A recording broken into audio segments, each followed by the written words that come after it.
Hey Lauren, welcome to When Spirit Talks. I'm so happy to have you here today. Thank you so much for having me. I'm so excited. I'm excited too. Now, before we start, this has come up several times with other people. So I'm getting this very specific feedback noise. And so I'm wondering if there is a spirit. And again, I'm being called to that male side. So a male spirit or departed loved one that you've been thinking about lately. Yeah, so there is somebody, and the first person who will always come up for me in those situations is my Uncle Gary. And he died 20 years ago this year. And he died a week before my birthday. And we actually, we had you on our podcast, Let's Talk Mm-hmm. Vibes, and we actually launched that on March 13th because that was the anniversary of his death, the 20-year anniversary. Oh, And, you had let me know that you might ask me about like a fun spirit communication or connection story. And I had thought about like, oh, what story I want to tell? Because obviously there are so many that you could choose from. And this story came to mind right away for me, which happened last year on my mom's birthday. Because my mom, I was not spiritual before I had a spiritual awakening, so that's not big in my family. This is very new to all of us. And so I love her. I always say like she's not on her own journey, but she's very much along for the ride on mine and like so supportive. And I love it. And I appreciate her. And I was like, hey, it's your birthday. Like, why don't you ask for some signs? Like, why don't you ask for a sign like from Uncle Gary? And I'm like giving her all these ideas. And you already had a whole episode about signs for spirit. yeah. I'm giving her some of those, like, hey, look for birds, look for angel numbers, just letting her know I'm like a feather all of a sudden randomly inside the apartment. I'm like letting her know all these possible signs. And then separate from that, I had been needing to get a haircut. I hadn't gotten my haircut in a long time. I called up this place that's just up the road from me. Had never been there before. I'm like, hey, do you have any openings this week? She's like, I have something in like 20 minutes. So I was like, okay, cool, I'll be there. So I go up the road and I sit in the chair, and the first thing out of her mouth to me is, are you Gary's daughter? And I No was way. like, oh my God. And it's one of those things where I know right away that this is a sign, but also I was so shocked. I just like had to make sure I had heard her correctly. And I was like, say that again. And she's like, are you Gary's daughter? Gary and so and so. And I'm like, I'm not, but that's so funny. That's my uncle's name. And inside, I'm like, thank you, Uncle Gary. Sign received. Oh my God. I like cannot wait to go home and tell my mom about this. Call her right away. And my mom was so shocked as well. Oh my And gosh. she told me later that she told some friends about that, and like everyone agreed that was so the sign for her, and it just needed to come through me. So when you said that, I was like, I feel like he's here because he knows he's about to get a shout out. That is so funny. That's a great story. And yes, he definitely is here and so fascinating. I love hearing those stories. But now I want to talk about you. And I want to hear all about your journey and how you became a soul contract reader and divine healer. Yeah. So, like I mentioned, I did not have a spiritual upbringing. I had a spiritual awakening in 2020, late 2020. I tend to say like November is when it happened. And that time period is kind of known as this great awakening, like 2019, 2021. A lot of people had awakenings. And I really feel like a lot of that came from lockdown, that time away. Life is changing. You're spending a lot, maybe more time alone. I know that was the case for me. And I just was not spiritual or even believing in spirit before that happened. I even have this memory from that summer talking to my stepmom, and she's talking about a sign that she had received from spirit, and I'm thinking like, oh, that's what it's funny that you think that, but that was like a coincidence. Like I didn't say that to her. Like I was never the type to like poo it for someone, but internally I'm like, that was actually just a coincidence though, which is so funny to me that like literally just a few months before my awakening I was not believing in it at all. And so I had this awakening, and a lot of it came through astrology, kind of getting a little bit more into astrology and in tarot. And it just was really sudden. And again, it's been COVID. You've just had a long, kind of hard year, and so much of life had changed. And that summer when there was the Black Lives Matter movement, I really did a lot of anti-racism work. And what you do when you do that work is you start to look inwards, right? You look at your white guilt, you look at your internal biases, you look at all of those things, and you're doing shadow work, right? So while I say the conscious awakening really happened in November, so much of the shadow work that led to it was happening throughout the year, sitting down and recognizing my anxiety, doing that internal work through the anti-racism education, starting to go to therapy. And that happened just shortly before the awakening. And I'm so grateful, because when I thought,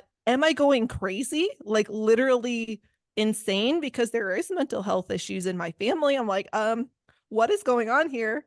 And I said to her, I'm like, do you think I'm schizophrenic? She's like, well, the fact that you're asking, probably not, but why are you asking? Mhm. And to be able to get that reassurance from my therapist, no, like this is a more of a spiritual thing, and also talk to me about the other things, and let's talk about the anxiety, and let's talk about this stuff. But she was actually the one who I would talk about astrology with, and she got me more interested in it. So it was just, I was so grateful to have found her in particular as that therapist, because I think someone else, right? And I'm telling these stories, could have said, oh, you are very crazy and we need to get you on medication ASAP. And she was like, nope, nope, you're okay. You're okay.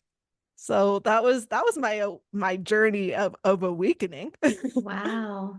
um and actually, how I ended up getting into soul contracts has to do once again with my uncle Gary. Of I found a medium on YouTube who was mentioning soul contracts, and that our exits are part of our soul contracts. Like we have chosen that. And I just thought about him and the way that he died. He died in a cycling accident. And I just thought, I was like, oh, he planned that. Like it just felt very true to me. And I was just curious to learn more. And I went on Libby, which is a library app for those who don't know. And I searched soul contracts, and there was the book, Your Soul Contract Decoded by Nicholas David Nann. And he is the person I went on to study with. But I found that book right away, and it really appealed to me. I am Jewish, so it has to do with the Hebrew alphabet. So that felt familiar. Mm. He's talking about breaking down your name phonetically. I studied linguistics in college, so that felt familiar. And then once I actually started to break down the chart and look at the chart, I was like, oh, I really resonate with a lot of this. And, it's so funny because I think people, we get so caught up in so many things of is this right? Is this accurate? And I actually did my chart wrong when I did it by hand the first time. And yet it's not that not the numbers were all different, but a lot of the numbers were the same, I should say, but they would be in different placements. So the chart as a whole was not totally accurate. And for the first year, because I took notes on that and I was like, I really resonate with this, I really resonate with that. So for the first year, I was kind of looking at an incorrect chart. And when I found the book again it was about like January of 2022, so a little more than a year later, I had actually gone onto the software that he uses and that we use as practitioners to do our charts. And I just entered in my name as written, which is what I should have done the first time. Okay. I took the phonetics too seriously, and I found the chart. But because it had been so long, I didn't even recognize at first that it was different. And then I got to one thing and I was like, wait, I don't think that was there before. And then I went and looked, I was like, oh, I messed up before.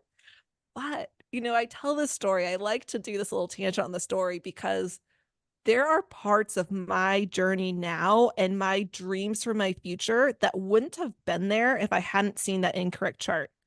Mm. And because it was about building something. And I was like, okay, what do I want to build? I kept asking myself over and over again, what do I want to build? What do I want to build? What do I want to build?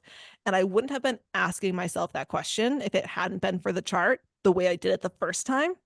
So this is just a little bit to say, a little aside to say, don't get so worried about is it right or wrong? The information is coming to you at this time for a reason. So even if later you're like, oh, I didn't have the right time of birth, if you're doing astrology, whatever it might be, what did you gain from that quote unquote incorrect information? Because there might be something that's really, really important for you in that. Because I know that happened for me. So that is how I got into the work. Amazing. I love how you shared that story because I think it's so true that sometimes things fall in our lap. And like you said, even if it's not quote unquote correct, it is falling in your lap for a reason. And so I love how you shared that because I think a lot of people, even a lot of students, like when I start working with them and teaching them Reiki or whatever it is, a lot of people get hung up on, am I doing it right? Is this right? And they're trying to control it in such a way where if it's not working out or it's not playing out in the way that they think it's supposed to play out, that they are wrong. And so I think you worded it beautifully where whatever is showing up for you in that moment is showing up for you. So Yeah. thank you for sharing that. And I'm sure with the Akashic Records students as well, there's a lot of, am I making it up? Am I Yes. making that up?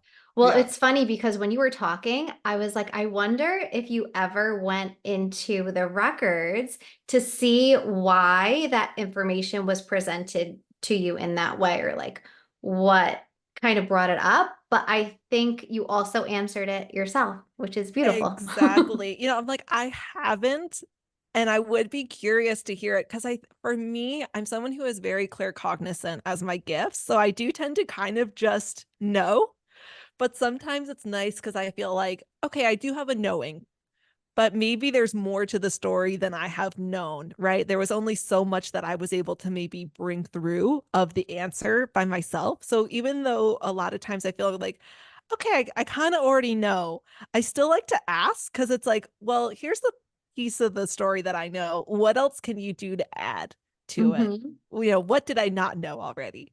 So it Hmm. is always fun. I'll have to add that to my list of questions. Yes, yes.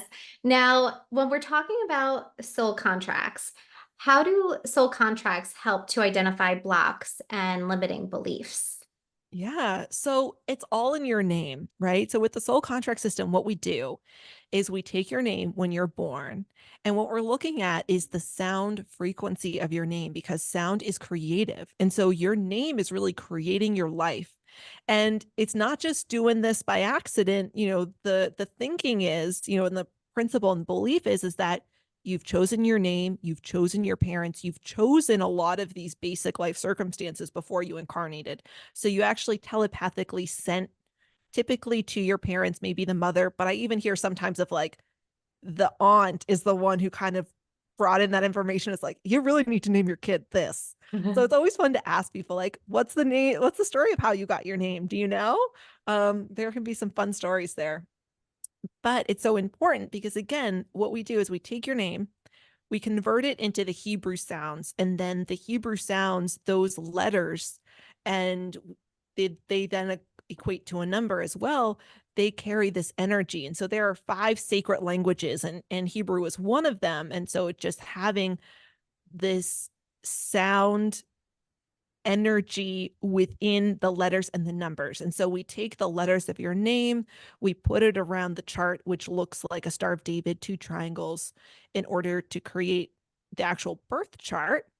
And then looking at the numbers that are present in your chart is what tells me potentially what blocks you might have. Because for anyone who knows astrology, especially, you know that your chart is your potential, that there is a range of expression for every one of the planets and the signs and all of that. So that's the same with this system as well. When I look at the numbers, I'm seeing a range of how that can manifest. And that's one thing that I have to stop myself from doing is assuming that I know how that shows up in your life until I ask you and I Mhm. say, hey, this number is associated with this theme. So let's take the 10-1 associated, with male authority figures, often with the father and with a father wound.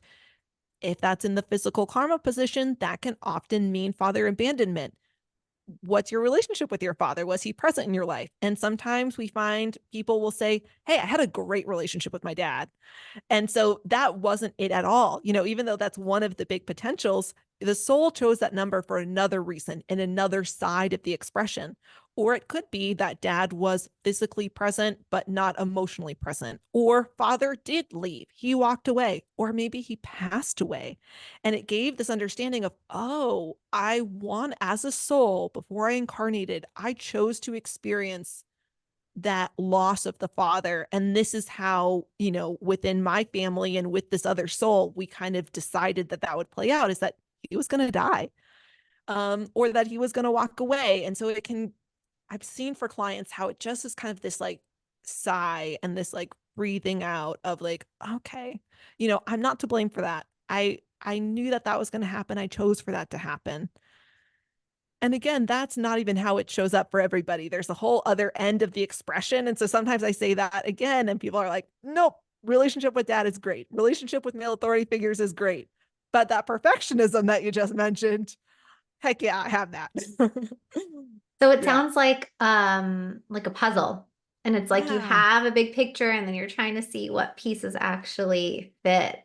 Absolutely. So in terms of blocks, especially, it can be each number individually, but then it's also when you start to see themes, when kind of problems with communication is coming up through multiple of the numbers, or needing to trust, or finding truth, or being, expressing your truth. It's like, okay, this is three of your numbers have that. So let's really talk about that aspect. Wow, that's fascinating. It really is fascinating how I guess the patterns get louder with that repetition and then they kind of signal that something might be going on under the scenes. And again, it's not, we talk about blocks, and I think that can sometimes infer a little bit being stuck. It's not where you're meant to be stuck. These are your lessons. So your soul is choosing to experience this because these are the lessons that your soul is wanting to learn for this lifetime.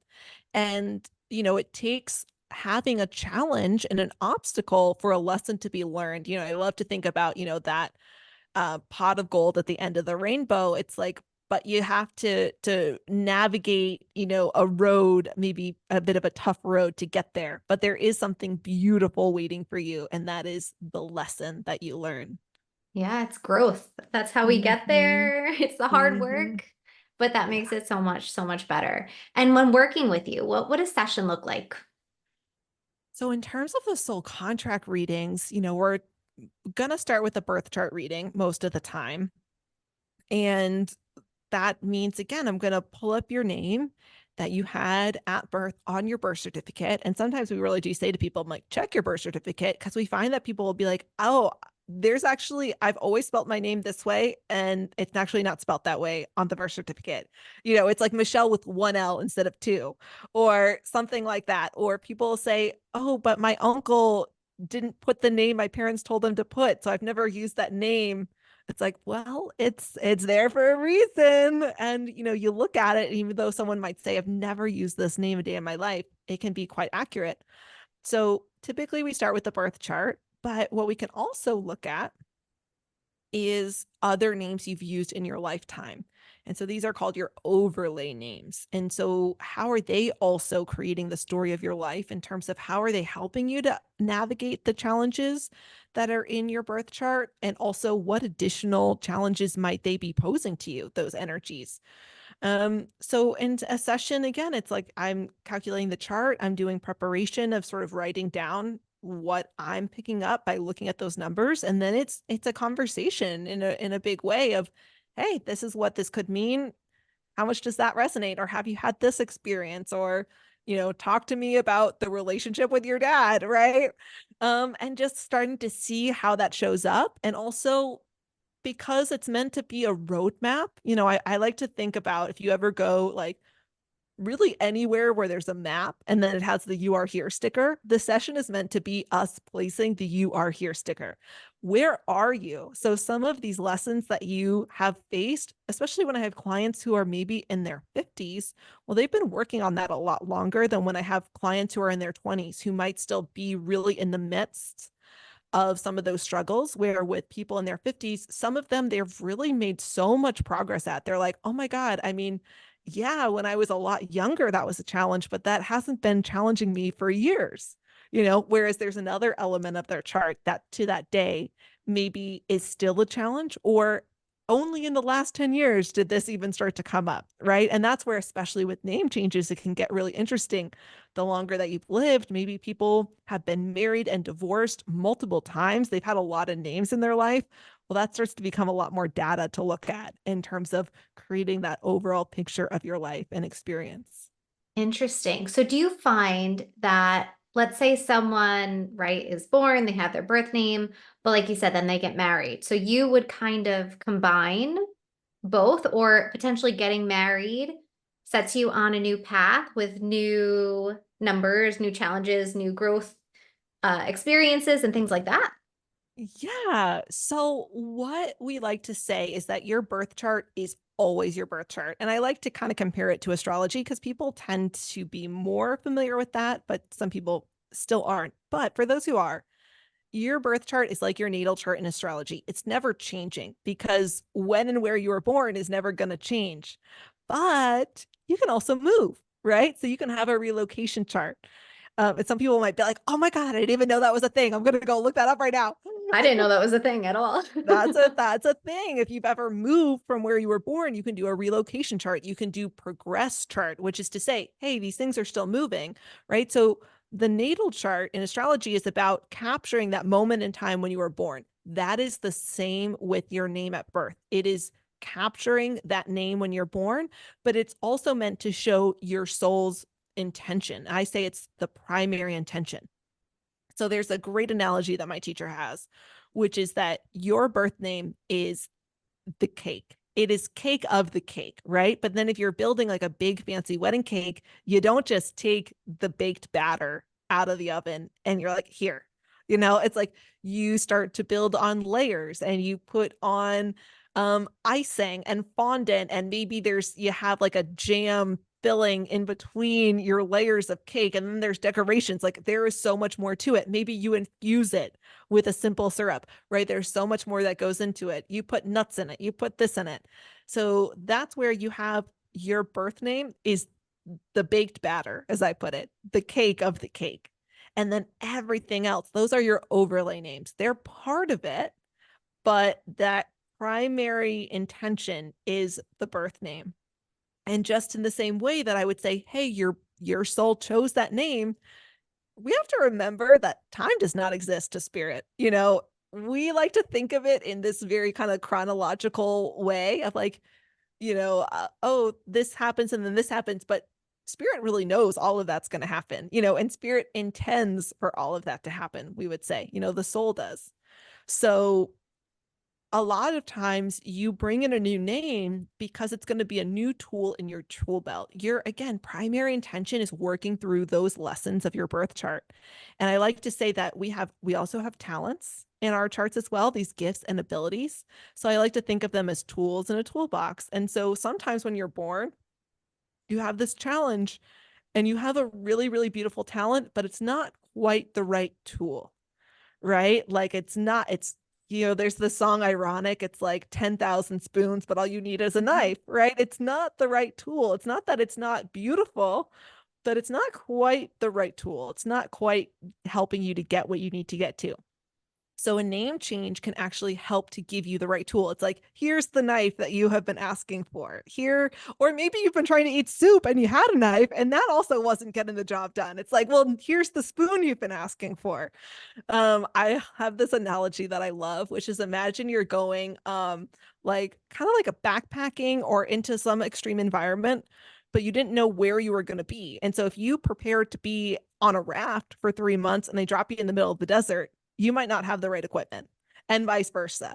So it's kind of like, okay, now I actually have the right tools, or I have better tools for what I'm facing and navigating. So when you change your name, the primary intention of adding a new name is to help give you new tools. But if it's a new energy to you, you might still need to navigate a little bit of the challenge associated with it just to unlock it. But it's not meant to kind of take you in a whole new direction if that becomes the main focus for you and kind of supersedes your primary challenges from your birth chart. It's meant to assist, but it also might need to get worked through a little bit as well.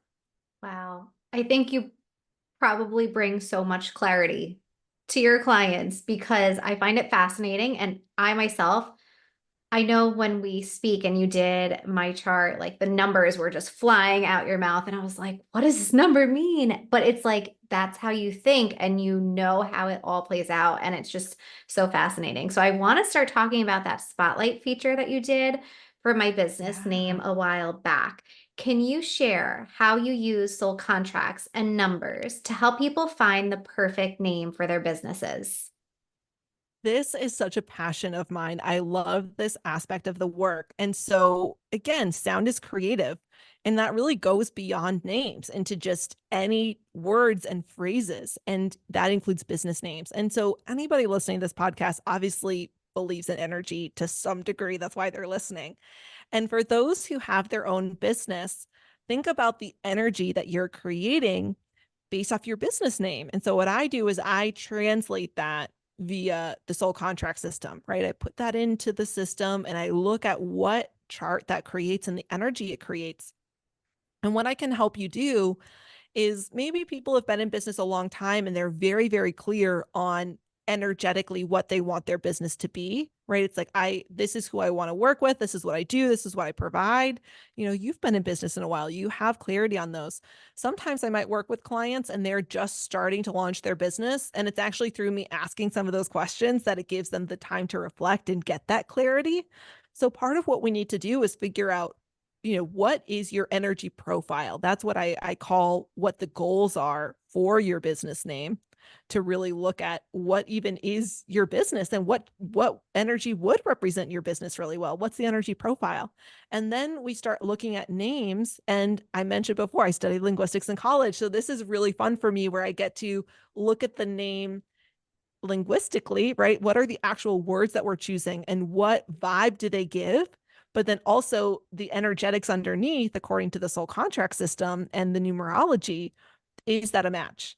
Because you might be trying to say one thing with your words and the energy of the name is saying something else entirely. So we want to make that vibe, right? We want to make it an energetic match, and we want it to align to your own personal soul contract, because your business is an extension of you. And so if it doesn't align to you and your soul contract, we could have the numbers that perfectly match what your business does, but it's not matching you. It's not aligned to you. So it would feel really disconnected. So it could kind of theoretically be really good choices, but not for you because it didn't connect back to you. So that's the other big important element we're going to look at as well. That's incredible. Yeah, I remember. So some people are great with words and names, and then some people it's so hard. And I remember when I started years ago, it was so hard for me, like to even name a pet. It's not my thing. I'm not good at it. So it would have been so interesting had I known you back then, because I feel like for anyone starting out, anyone starting a business, or just to have someone to kind of bounce ideas off of and look at that energetic piece that you're talking about to kind of elevate everything and like streamline it would have been Yeah. amazing. Yeah. So And so the definitely, other thing I can do, as we talk about blocks in our chart, is I can look at you and say, as a business owner, right, here's what blocks you might be creating based off of your chart, right? This is how the number 3 and the number 4, for example, they can have low self-worth, right? That's some of the blocks and the themes associated with that number, but they can also lead to money blocks in the sense of how you feel about yourself is then going to be reflected in your income and the money that flows in, and not in the sense of a lot of people start to think, oh, my income is creating my self-worth, but I'm actually saying it's the reverse. How you feel about yourself is going to create your abundance or be the block to it, because you don't feel worthy, then you don't feel worthy of abundance. So we yeah, can work on that. And, things like fear of being seen, the perfectionism that I talked about before. And I can say, or a lack of focus. Hey, do you really struggle with getting things done? So we can also discuss what are some things for you that you might be aware of, want to be aware of as you are really operating a business, as you're an entrepreneur. And we can address those through divine healing, right? To help remove some of those blocks. that's beautiful. That's incredible. What an amazing resource you have for all of your amazing clients. And before we get into the spirit segment, I want to know, since starting your spiritual journey, what is the biggest lesson you've learned? Yeah, I think one of the biggest lessons for myself is just like learning to be kind for myself to myself. That has been so huge over the past year, in 2023 in particular. I would say that was so big. And that's really associated with the 10-1 as well. I've talked about that number already. They can be so self-critical. And so I have that number in my chart. I have that perfectionism. And so learning to quiet that inner critic. And last year it was just something I had to practice all the time of it doesn't matter whatever anything that I've done or what I haven't done, but I can control how I am talking to myself and stop when I start to catch myself say talking badly to just nip that in the bud. And it's amazing how much less I'm even having to catch that anymore. It's just naturally, I mean, it took a year, right? But like naturally, I'm like, oh, I really have a find like a much kinder narrator in my head now, which I love. So it's so funny because you're talking, as soon as you started talking about that, your Uncle Gary came in again. So all What it did he was like the say? entire time. It was just, I think it's like he is also in your ear spiritually telling you, like, be nice to yourself. Stop talking like this, you Thank you, know? Uncle Gary. Amazing. I And love so that. now we're going to start the spirit segment. And I want to know, what is one thing that you always include in your daily routine that helps you stay spiritually grounded and balanced that might help others do the same? So I'm actually the type of person that I don't have a strict hard daily routine, right? So the actual daily routine is be nice to yourself, even if the goals that you have to do, you didn't do them. Hmm. Um, Now things that I do try to do are like meditate. I'm on day 78 of a streak right now. I'm extremely proud and totally obsessed with myself for doing that. And at the same time, back in like 2022, like 2021, 2022, I was walking so much more. Even 2020 to 2022, I was walking a lot. And now I feel like I have to really, really work hard to motivate myself to walk around the block like once a week. Whereas like I would walk like 10,000 steps every day or more. And yet in those years, I would probably like struggle even to do 10 straight days of meditation, let alone 20. And so it's that sense of I am a Cancer rising. For those who do know astrology, I am ruled by the moon. That is, you could also say, the biggest thing that I have found for like lesson is just accepting my cyclical nature and Ah. not expecting that the routines I had 2 years ago are still the routines I have today, because there is still that part of me that's like gives myself a little bit of a hard time. Oh, I haven't exercised for days. It's like, yeah, but you meditated all of these days and you wouldn't have done that before. All those days that you were walking, you weren't meditating. So why is the things that you're doing not enough? So that's still a lesson I'm working on. Well, it's interesting because our energy is always shifting and it's always changing. So, what you and your body and your energy needed at that time when you were walking all the time is like you were listening to yourself and you're like, this is what I need right now, energetically, physically, emotionally, whatever it is. But then you might have balanced and shifted in a way where you didn't need to do that every day. And now you're doing something else because that is resonating with you and aligning with you in a different way. Then that's what you need. Totally. Totally.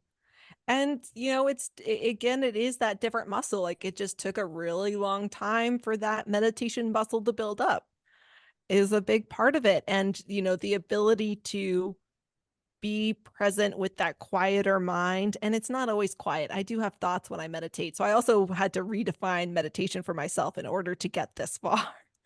That's a big part of it. But it did just get me to reflect just now. What was I needing back then? And I did have so much more anxious energy. And I do feel like Mm. that walking was such a good way of releasing that. Whereas like meditation would have been so much harder because it's like the energy level would have been so high and staticky, and it would have been hard to have like stillness, like internal stillness when it was hard to have physical stillness. And so it's like I had to get that out to get to this place. So Yeah, thank you because for that. I hadn't even you're thought of it. you're welcome. Yeah, it's like if you had that physical anxiety, using physical movement would help get rid of it, but now you might have more of that quieter energy and you're just able to sit in that place. So I love how you just figured that out. I love it. And what is your favorite story regarding your connection to spirit? Well, I talked about my Uncle Gary story already, so now I feel like I have to think of another story. Connection to spirit. So I actually have a spirit communication playlist that I created on Spotify back at the beginning of my awakening. I'd had when I was going through my awakening, and again, this big kind of intense, not dramatic, but yeah, it was a little bit dramatic of an awakening. And I had the song from Moana, Thank You, pop into my Oh, head because the part where it's like, thank you. And at the very end, it's like, no, no, not thank you. You're welcome. The song You're Welcome. But then at the very end, it's like, and thank you. And so what I had kind of in my head, because I'd be going through this like intense, sometimes feeling the energy so intensely in my body. And it's like I could feel spirit communicating to me and saying, like, when you get through with this, you're going to say thank you and we're going to say you're welcome, right? Like the spirit's going to say you're welcome. It's like, but also we are saying thank you to you because you are doing this and everything that you are doing is like on behalf of us as well. Those who do healing work often, that like when we do this healing work, it goes back through our ancestral line and all of this stuff. So they're like, we are so grateful for you, to you for doing this. And some of what you have to go through is because we didn't do it in our lifetime. So thank you. So I really just had that in my head of like, once this is over, even though it's really intense and you're a little bit mad at us right now, you're going to say thank you. We're going to say you're welcome, but also we say thank you to you. oh, I just got And chills. That's yeah. beautiful. And so I created a playlist from that song on Spotify. And then how it'll suggest songs. Like I just would add to that. I would just kind of look, I'd be like, oh, I like that album cover. Oh, I like that title. Oh, I like that artist, blah, blah, blah, blah. I added songs. And then over the years, I've just added songs naturally to it as well. But it's like a 10-hour long playlist. And I just listen to it all the time on shuffle. And I go to it all the time as a way of communicating to them. And so often, what'll happen is like I'll kind of be talking to spirit. And then I go and I play the song, and that first song out, the title of it, or just like the first word, I'm like, oh, thank you. Thank you for that answer. Or I'll just be listening to it on repeat. And then all of a sudden, this song, I'm just like, oh, yep, that just answered that thing that I was just saying out loud. Or I just look down at the phone. I'm like, oh, there's one of my signs, right? There's a rose on that album cover. Oh, thank you. So that I think is one of my favorite things that I've done for myself is creating that. That is a great idea. That is such a fun idea. And I'm very in tune with the music side too. So I don't have a playlist, but I should definitely start one now. But So for me, good. it's like there's always something when I'm driving to work, because I have like a 45-minute commute each way, driving to work, driving home, there's always something that comes through. But that's a fantastic idea.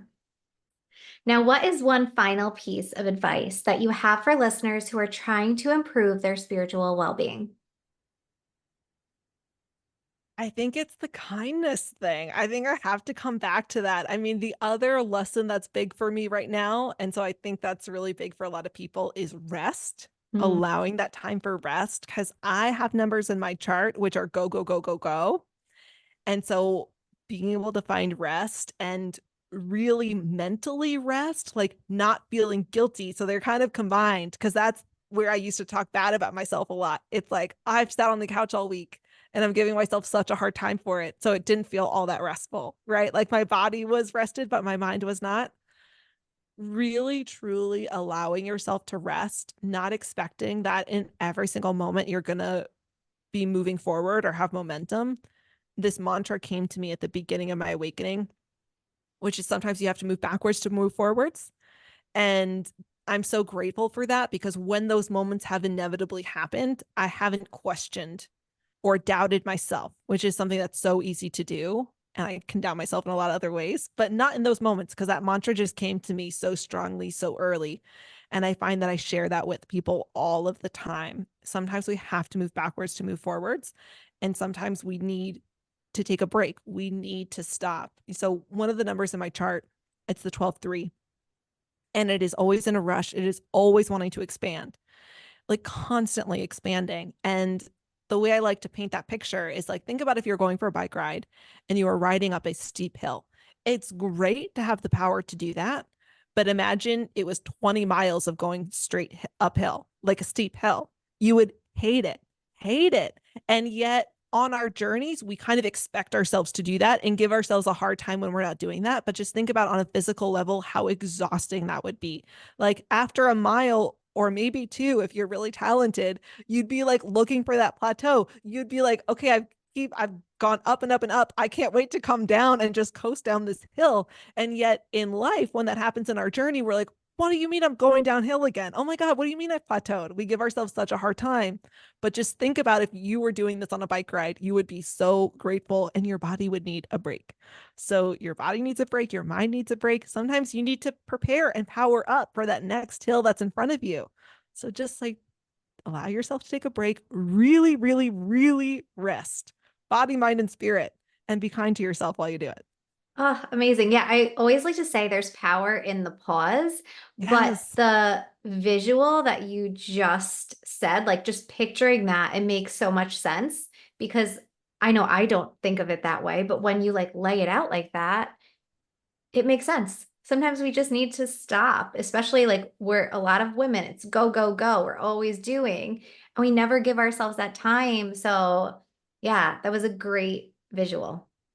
Yeah. And again, I'm guilty of it too, right? Like I say this as someone who constantly needs that reminder internally as well as externally. So let me be that voice today. Aw. And where can our listeners go to learn more about you? Well, you can visit my website, empowerhealing.co. You can read more about the soul contract readings as well as the divine healing sessions. You can also visit me on Instagram. I am Lauren Rose. I have some more information there about soul contract energies, especially in business spaces. And I recommend visiting my YouTube channel as well, which you can search Lauren Joy Rose or the Naming Lady, because I actually have a divine healing group session there around the fear of being seen, because I saw that come up so much with clients. And I was like, I want to do a group session. And I just knew that would have to be the theme of it because it's something so many of us face. And so divine healing is something that honestly I find difficult to put into words what it's going to be. But when you experience it, it is so wonderful. So I highly recommend heading over to YouTube, checking that out, and really getting that taste of this wonderful healing for yourself. Yes, you have to go check Lauren out.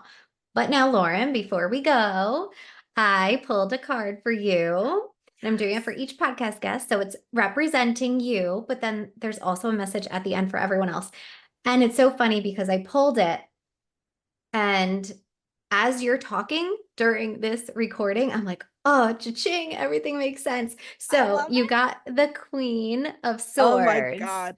So Yes. it's someone who represents someone who's amazing with words, who communicates clearly, effectively, who says it like it is. And I think with it, it's that you just streamline and are so clear and precise about the messaging you're giving out, the way you empower and talk to your clients, and that you are very witty and quick thinking. You lead with your head, but as people get to know you, you have that like softer side underneath.